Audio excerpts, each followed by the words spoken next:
In our city, blue and gold runs deep, a legacy of pride and tradition.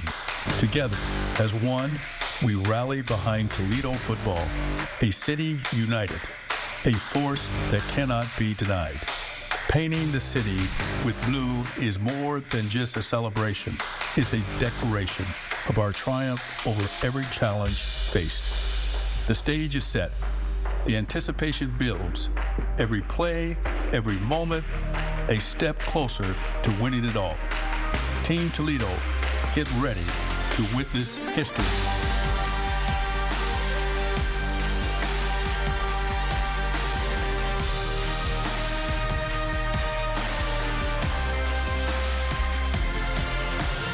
Let's paint the city blue.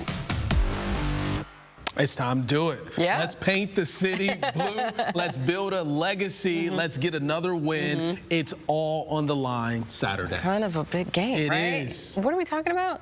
TOL. EDO. Yes, UToledo Athletic Director Bryan Blair is here with the excitement and the invitation to everybody. MAC Championship. Yeah, you guys are undefeated. Every time we talk to Yes, WTOL, we win a game. So let's keep that party going. We got a big opportunity on Saturday. Yeah, so what are you expecting? Just let's start with the fans. Let's start there, then we'll transition to the game. What are you expecting, or what are you hoping that people do from Toledo with that game at Ford Field Saturday? Yeah, well, I hope all of Northwest Ohio is vacated. Everybody makes their way up to Detroit. I mean, we need Glass Bowl North to take full effect. Right. We've got this opportunity that whether you went to Toledo or not, you call Toledo home. This university represents your home, and hopefully we make you proud. So this is an opportunity on ESPN, national stage at noon, to compete at the highest of levels. There's only 10 games going on Saturday.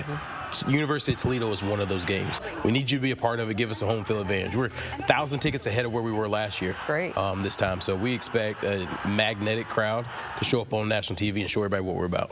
Yeah, you know, you talk about it being like a home field advantage. You're an hour up the road, you're going to be, and we're talking maybe, what, 10,000 people? How many people are you hoping are going to be there? All of Toledo. More than that, then. And I say that somewhat facetiously, but also at the same time, there's no reason. We're 45 minutes up the road. It's a noon game. You can drive up that morning, be back by afternoon, and have dinner in your own house. And so we've got a tremendous opportunity to experience something unlike a lot of universities ever get to experience. There's so many schools that would beg, borrow, and steal to have an opportunity to compete in the conference championship game in back-to-back years. At a team that has the opportunity to win 12 in a row. Those things just don't happen. We have the longest bowl streak in the state of Ohio. I don't think people realize that. Wow. We're tied for the best record in the state of Ohio. I don't think people realize that. What we've got is special. We need to support it. Yeah, so let's talk about the field now. So 11-1, 12-1? 11-1. 11-1. The goal is 12-1. Yeah. So that's the goal. What are you expecting from these guys on the field Saturday? I think I expect what they've done all season long. This is a team that doesn't need a whole lot of motivation. They're really mature. They understand they're never too big for the moment. They don't get too high. They don't get too low. And even when it looks like the chips are down, they don't freak out. That BG game inside, I was like, oh my God, how much time is on the clock? Are we running out of time? You looked at the guys, they were like, we got this. And there's a confidence about this group that's really inspiring. I think for the rest of our department, the rest of our campus in the city, that you got leaders like this to take advantage of it. Yeah, and this is a top-ranked team as well. Yeah. You got Daquan Finn, a quarterback, right? Yeah. And we're thinking maybe MAC Player of the Year. I mean, Jason Candle leading everyone. So I expect us to have Coach of the Year, MAC Player of the Year, and Offensive Player of the Year all on the same team. We got some news breaking probably a little bit later today that'll verify some of that. Okay. But it's really exciting to have this coordination of talent on one team and to be top 25 in the country. We are one of the best football programs in the entire nation. And hopefully people realize that this moment, we've not finished the year top 25 in a really long time. We've got an opportunity to do that this year. Yeah, so MAC championship game is Saturday. We're rooting for the Rockets. So we're looking ahead, though, too. We have more in store when it comes to the football program. So where are you in that frame of mind when it comes to looking ahead to Rockets football? Yeah, well, I think first and foremost, if we take care of business on Saturday, we're in the conversation for a New Year's Six Bowl, Fiesta Bowl, Peach Bowl, one of those big-time bowl games that brings a whole new level of spotlight to the university. That's somewhat outside our control, but we got to do what we need to do. But if you look going forward and say, okay, if we finish this season on the high note that we think we can, that bleeds in the next season. And what you start, and if you start at a higher point, you're able to finish at a higher point. So again, building on success for future success is my priority number one in terms of what we've got, because we've got a chance to take this moment and turn it into a movement. And every effort that we have is that. Are you worried a little bit about losing, you know, a head coach that has been leading this team.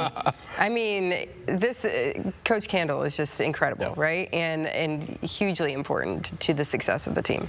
He's one of the best football coaches, best coaches I've been around, period, to have relationships with his young men and know them face to face, person to person. It's incredible what he's done, what he's built here. And you want coaches that are pursued by others. If we've got a bunch of coaches that nobody else wants, we probably got the wrong coaches, right? And so you take that as a badge of pride, you acknowledge it, but you also make sure they feel wanted and welcome in this community. And I hope we all show up to Ford Field to make sure he knows how much he's appreciated here. Yeah, and that could be one of the sticking points to keep him here. So, like you said, you want someone that everyone else wants, and we want to make sure that Ford Field is full. So where can people get tickets? Yeah, come to our website, call us, whatever you need to do. Email me directly, and I'll point you in the right direction. But certainly our website, it won't be hard to find those tickets. They're super affordable. We've got space. But I'll tell you this, again, we're ahead of schedule where we were last year. We had a great crowd last year. The MAC and ESPN want to make sure we're situated on the sideline that's shown by TV because they know our fans are going to show up. So that's a head nod and a cat tip to us. But we've got to show up when we get those moments we're called to the spotlight. So we're ready to roll. Where are you going to be? You usually wander around. Sometimes you're in a dunk tank. Sometimes you're, so we asked for the dunk tank. I don't think the Lions are as big of a fan of the dunk tank as we are. And so we'll see if something will come through last minute. But I'll always watch the first quarter from the field. Okay. I'm so too much of a football junkie to ignore that. And then certainly I've got obligations around the stadium and up in the boxes and the like. But certainly I hope to be back on that field at the end to watch the confetti fall and then be on stage kissing the trophy. Yeah, I think we got it. And then for people who want to go ahead, any events surrounding this going on before? It's an early kickoff, but anything going on in the morning? Yeah, noon kickoff. Earlier that day, we'll have an Alumni Association event that's open to all to come out and hear. And you'll hear from our president, myself, some others talk about and really rally some support for the game. We'll have T-shirts and towels and other giveaways. So when you get into that stadium, you've got something to wave as we score touchdowns. But more than anything, we just got a tremendous group of young men competing for everything that they love. And they've set a goal and they're close to accomplishment. And we want to make sure we're there to see it. Yeah, and a heads up for folks as well. If they are traveling up there on Saturday, don't leave at 11 o'clock. There's a major construction project that's happening on I-75 north and southbound. So leave early. I say like 9 o'clock in the morning to get there. Yeah, just to get there on time. Get excited and go Rockets. Go Rockets. You got this. No, You got Thank you.